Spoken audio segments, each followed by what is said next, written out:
Yes, thank you. If I just keep reading my list. Cindy Moore from Savannah. Cindy, there we go. And Patty Gould from Catholic. Delighted to have you all here today. Thank you very much. Any others? Good to see everyone on this nice spring day. I do have a little bit of business we need to do, and just a quick announcement before we get into some of our other business, our events and our corporate members. Just a reminder to everyone, has everyone enjoyed the lunch today?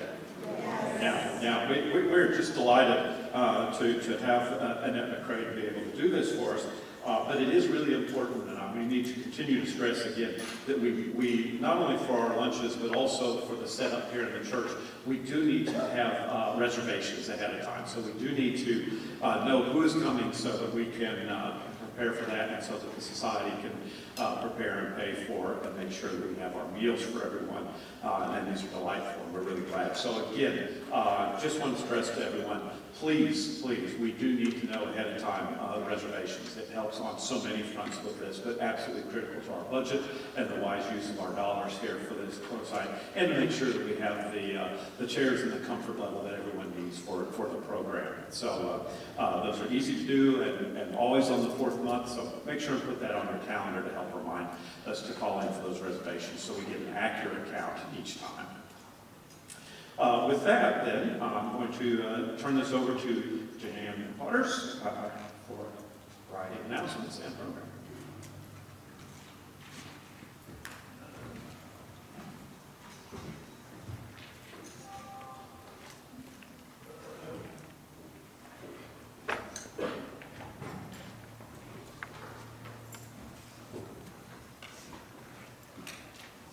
Good morning.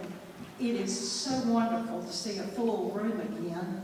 We started back last month after a hiatus of almost 2 years with our luncheon meetings, and the food I haven't eaten, but I'm very well aware of the quality because the caterers touch a class, and Annette McCrae is my best friend, or one of them, and I may say that again, but she's delightful and great to work with, but she does this for a living, so let's all be mindful of when we make a reservation what we need to do. Something that's very exciting that's going to happen soon that the Historical Society is sponsoring is our, and I don't know the number, but it's up in the late 20s, annual Averett Lecture Series that's sponsored by the Jackie and Addie D. Averett Foundation. We have changed up some of these to include music. And this year we're celebrating both music and minorities. And on March 27th, we are bringing the Geechee Gullah Ring Shouters to Statesboro. And I have heard nothing but where you're going to put them all in the Averett Center, and I'm on the board at the Averett. We said, what a wonderful problem to have. So I've put an invitation on your table. If you don't need it and can remember it, Jeannie's put it in the newsletter. Just leave it, because we're going to do a mass mailing to some people to get that word out. One thing that's not on there, the performance starts at 2 p.m., but it is a non-ticketed event, and I really do anticipate lots of people. So I want to tell my members at BCHS, please come early by 1:30 to get a seat. We have several corporate members with us today, and I've got to brag on our society. We have over 80 corporate members. These members, you know, for a small historical society, that's kind of unheard of. Bill and I and Brent just got back from a conference in Tifton, Georgia, of historical societies and museums, and lots of people are jealous of us, aren't they, Brent? With our membership and with our corporate members. So these people invest $250 with us of cash, and then they also are great supporters and lend their money, to us. So today, I'm pleased that we've got some corporate members here, and we're going to recognize you. So I'm going to ask you to come forward, and then I'm going to ask you individually to come up. So Carolyn Etheridge with Renaissance Bank, Ashley Hines Ellis with BBWH Insurance, Laura Henley and Jenny Lee Henley Russian with Henley Properties, Kevin Harrison and Mandy Fortune with Citizens Bank, and Bea Mitchell with the Kiwanis Club of Statesboro. My husband is the chairman of the membership committee, so it's kind of a tag team there. I write some letters, but Bill's the best stuffer in Bulloch County. He can stuff envelopes and put stamps on them, and he has a liquor machine that you just wouldn't believe, so thank you, Bill. But what I want to do, Bill's going to, if you would, Carolyn, come forward, and Bill, if you would get Renaissance Bank.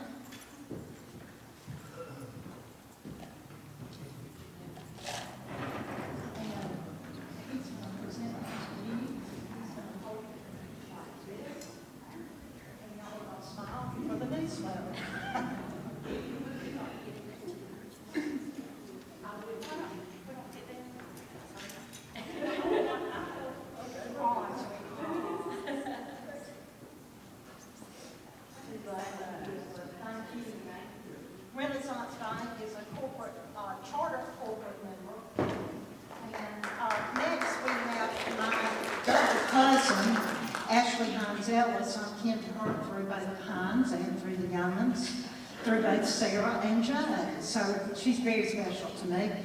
And BBWH has had its own tidbit. If you want to know the history of the Sawyers and how she's kin to them too, go to YouTube and type in Bulloch County Historical Society, Sawyer Insurance, BBW. Hey, she thinks that's cool. Her daddy and I were in the same class in high school. Mr. Joe, Hot Rod Joe, hi.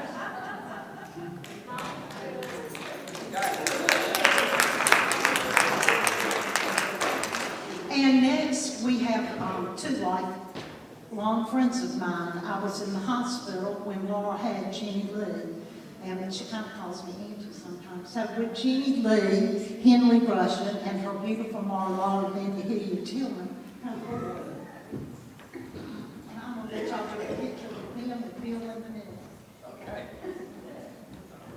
Hey, stripe on stripe. What do you think of that?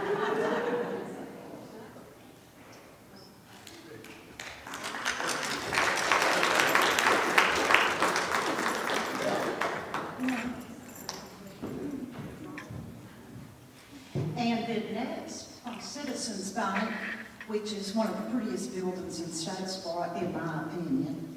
We have Keith Harrison and dear friend Mandy Fortune. Buddy.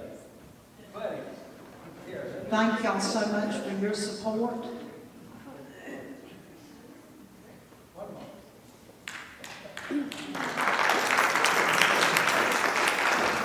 And our last one for today is Bea Mitchell with the Kiwanis Club. And I'm proud to say that a large number of us were at the Kiwanis Club meeting 2 months ago. And we have put a historical marker to the Kiwanis Club in honor of the Kiwanis Club of Yichita.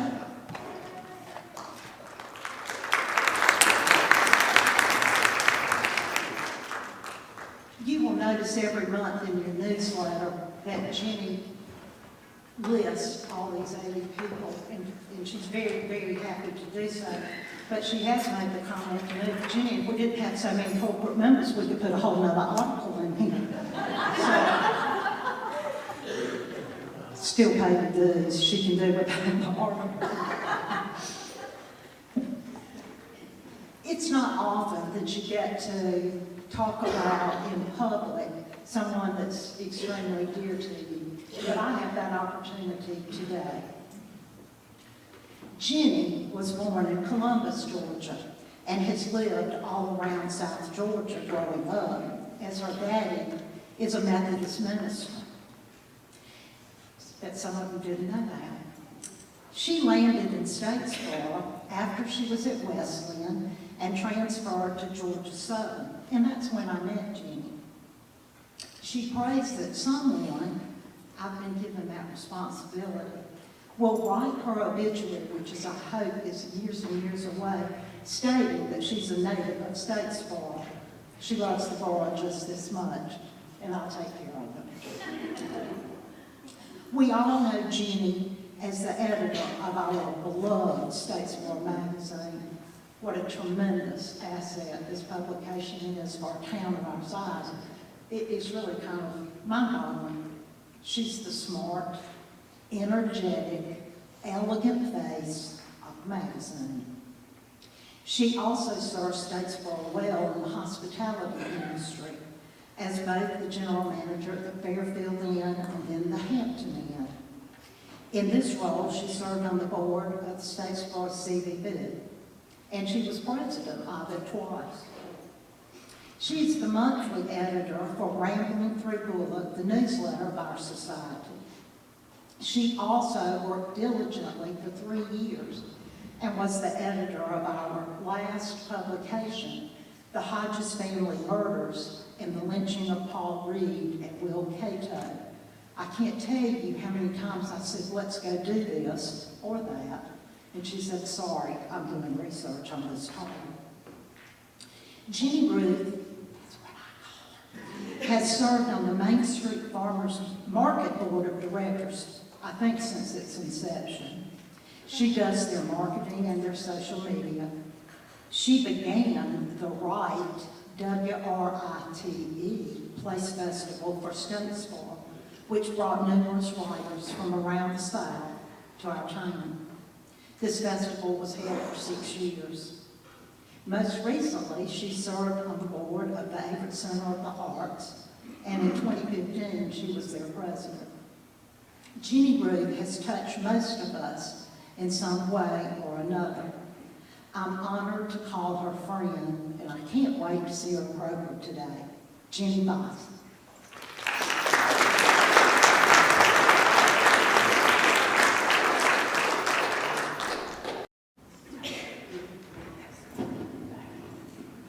Thank you, Virginia. I have my own microphone. That was a very sweet introduction. I didn't deserve some of it. It's not only a pleasure, but an honor to be the editor of Statesboro Magazine. It's a position I've held now for 15 years. I have the best job in Statesboro, Georgia. Sorry for the rest of you. But I enjoy doing it. I get to meet new people every day. There's nothing better than supporting our community and representing it anywhere you go in the state of Georgia. And I'm sure some of the rest of you have that same opportunity. And it's just wonderful to be able to do that, and it's a great blessing. There are people here with Statesboro Magazine I want to introduce you to today. We could not do our publications without the support of our Director of Sales, Mindy Boyette. Mindy's with us today. We don't charge for our magazine, we give it away, so that there's nothing between our readers and seeing your great advertising in the magazine. They don't have to pay to see it. That was a business plan we started at the very beginning. Another person I'd like to introduce you to today is the person responsible for the overall good looks of our magazine. He's the man that makes it look so much better than other community magazines, and that's the great Frank Fortune.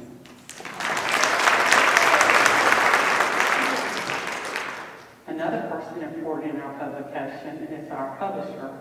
Also, we wouldn't be here without him. He's the one that bought the Statesboro Magazine for Statesboro Publishing Company, and that's our president of the Historical Society, Mr. Joe McLean. Joe couldn't be here today, so we came up with a great idea of doing a video we're going to show y'all, so you won't have to listen to me talk the whole time. And that was produced by our own Steven Spielberg, Frank Fortune. And we're going to show that in just a second. But Virginia mentioned the Right Place Festival, and that is something we're very proud of doing. We had Rick Bragg here one year, and we're very proud of that. And he was recently at a conference, and Kathy Bradley, who you all know, attended. And Rick said he remembered Statesboro well, so I'm very happy that we had him here and that he has good thoughts about us. The other thing I wanted to tell you about was something that's not in the video, but I thought was important. We were the producers of the Georgia Southern Game Day football program. Flight was the name of it, for over 10 years. I know it was released from 2005 to 2017. And we had to do one for each home football game. We wrote the editorial. Excuse me, my allergies are acting up. On Saturday evenings after the football games, we got the sports information and updated scores and everything from the Georgia Southern Athletic Department. And we worked all day Sunday to get that all together and designed. And on Monday, we proofed it and sent it out to the printer, and then we had it back by Friday in time to put it in all the boxes before the game on Saturday. And we did that for, as I said, like 12 or 13 years. And there's a possibility we may do it again in the future. But when we went to 1A football, Learfield Sports Media bought out the party rights to Georgia Southern Sports Marketing, and they do that themselves now. It's not like they can pick the university can pick, Learfield picks.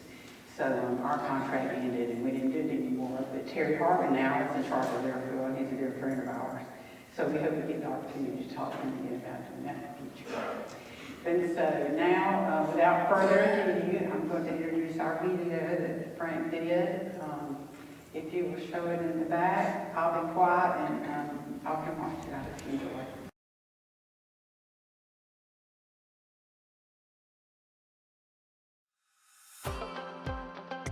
It's hard to believe over 20 years ago, the first issue of Statesboro Magazine was done right here in front of these courthouse steps. But let me take you back a little bit before that. It was, how did the magazine get started? And back in the day, I moved down here from Indiana, went to Georgia Southern, fell in love with this town, but started doing magazines for chambers of commerce and would travel all across the Southeast. And as I was driving in my car, I loved what I did. I loved the stories that we did in the magazine, but even though the stories shared a lot of detail, they still had to be generic to some degree. And so what I wanted to do was do a magazine that showcased why it's so great to live, work, and play here in Statesboro, but with a human interest side of it. And Statesboro Magazine was born. Andrea was always coming by my office with ideas, and the day she walked in and said, "How about a Statesboro Magazine?" I said, "That's it, go with it." And she said, "All right, will you be the editor?" I said, "Sure." So back in the beginning, there's some people like Dr. Jack Averett and Hal Averett who were so instrumental in providing ideas and concepts for stories, because it wasn't necessarily always the person that you always knew their name. It was those people that you didn't know about, that those two, sometimes the true fabric of this community. And it still hones in on the uniqueness of Statesboro as a community of people with interesting stories. So thinking about back on all the issues, the first magazine was with the Harley Riders right here in front of the courthouse step. But it wasn't just ordinary Harley Riders. It was people like our Chief of Police, Dan York. It was Ralph Andrews from the dry cleaners. It was doctors. It was everybody that you wouldn't expect that was underneath that helmet riding that Harley. And it really just had that shock factor. Suddenly, we're shooting a picture for the cover of community leaders and people who enjoy life who rode motorcycles. And we get it done, and then Frank insists that we get on the road, which was an experience because he had a beat-up truck with no clutch. Somebody called and said, "Look, we've got this Statesboro Magazine going, and maybe you could help us shoot the cover." And of course, I was working at Georgia Southern then, and I said, "Well, sure, I'll be glad to help." And I wind up, and Andrea had lined up these people with Harleys. We shot them in front of the courthouse, but somewhere along the lines I said, we've got to get these people riding on the highway. So we all loaded up. Rick Mandy's drove my, what Mandy calls my Sanford and Son truck. And he was in the back with a tripod while 40 or 50 bikers were headed down the highway. Like I had tied a rope around me so I wouldn't fall out. And we ended up getting some of the best pictures from that. And that's how the Statesboro Magazine began for me. I can't even begin to tell you all the neat stories that we've done across the years. But the common theme was just everybody was so humble and not realizing the role they played in making this community what it is, and Statesboro the town that it is. So in March of 2007, I sold the company to Morris Multimedia, and Charles Morris and Joe McGlamory, they have just done a phenomenal job of keeping the integrity, the quality, and everything that I always dreamed about when I thought about that magazine. The Statesboro Magazine had fascinated me since it first came out, and Andrea Powell started it, and I don't remember the year, but in the I think about 2000. Anyway, a few years downstream from that, 2006, 2007, we talked to Andrea and found that there might be a possibility of us acquiring the magazine. And that really made me very excited, because I could just imagine that the market with, at that time, a daily newspaper, we're 3 times a week now because things do change, but to have the local newspaper and a city magazine, that they could be very complementary of each other. And that was a goal we had then, and that's the goal we still have today. It was always my dream that this magazine would still go on long after Andrea Powell was around. And because of people like Frank Fortune, who has shot every single cover, and Jenny Foss, who was there, started out as a sales rep and went through the transition, and she's still here today. Oh my gosh. And then Rick Mandes, who volunteered to be that first editor. I have so much gratitude for so many people who has made Statesboro Magazine what it is.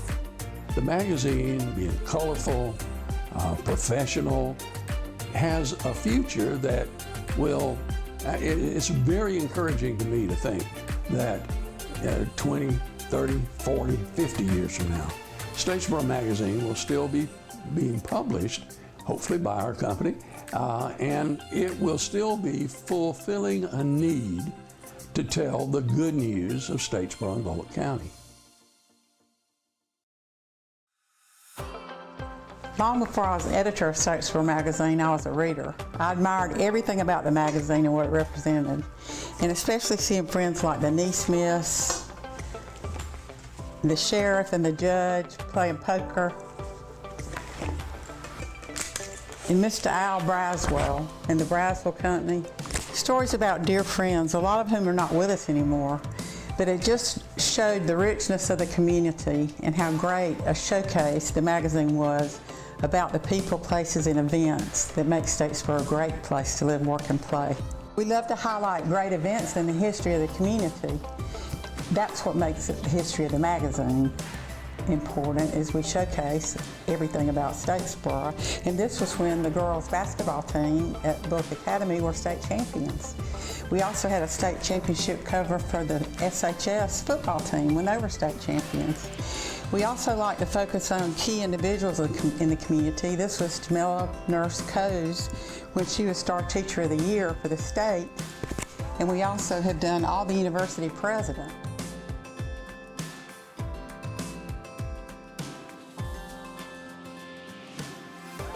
We've done over 168 covers of Statesboro Magazine, and that includes over 1,500 stories about the people and the individuals that make this a great place to live.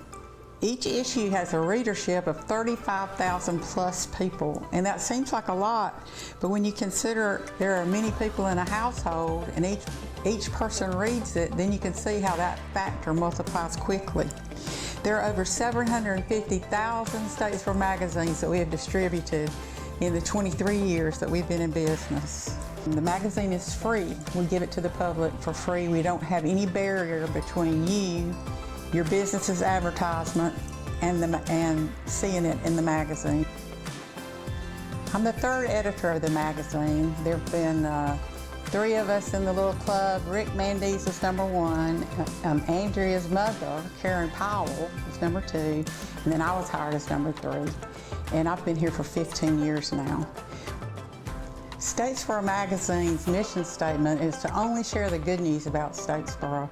We want to showcase the best things about our community so that our partners like Downtown Statesboro Development Authority, the Chamber of Commerce, Visit Statesboro, they can all use the magazine as a way to showcase our community to people outside, to visitors, to tourists. So we hope that people see it as the economic development tool that it is, to make Statesboro look the best it can possibly look to everyone who wants to take a look at our community. We've had one contributing photographer that's listed on our masthead the entire life of the magazine, and that's Frank Fortune. So people over the years have said to me, Frank, what's your favorite cover? And I go, I don't know, there's just so many of them. But there is one particular one that I like the best, and that's one that featured my son as a 1-year-old when the 9/11 World Trade Center fell.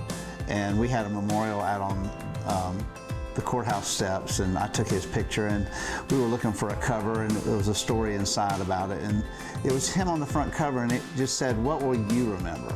That cover is still special to me because it said so much about what the city and the county and the country was really thinking. And since then, what's my favorite cover?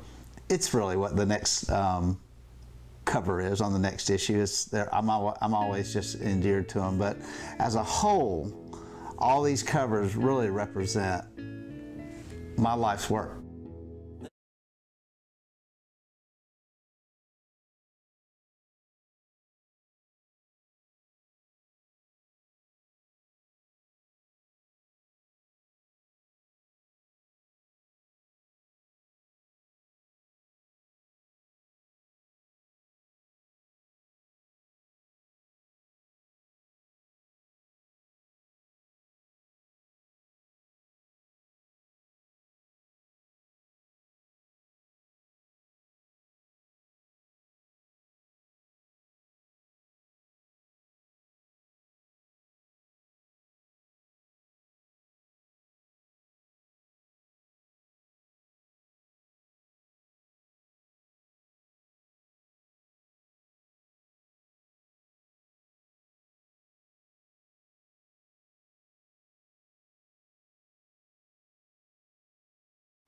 Okay, Frank and Jenny, I need a Kleenex. And I do love that cover, Jack. I do. But I'm like, Frank, what's my favorite Statesboro magazine? One that's coming out the next 2 months. I can't thank both of you and everyone that works with you and for you for a fabulous job that was. The Historical Society loves it. That's a great piece. Shed love around Bulloch County, and I hope that you will. Jenny, I had a little something for you.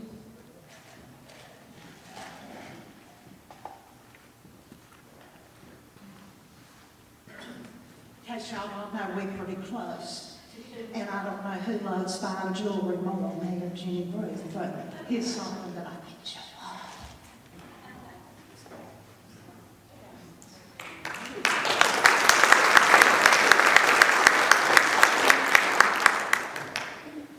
One thing I'd like for us to do as the Bulloch County Historical Society is let's pause and have a minute of silence for our friends around the globe in Ukraine.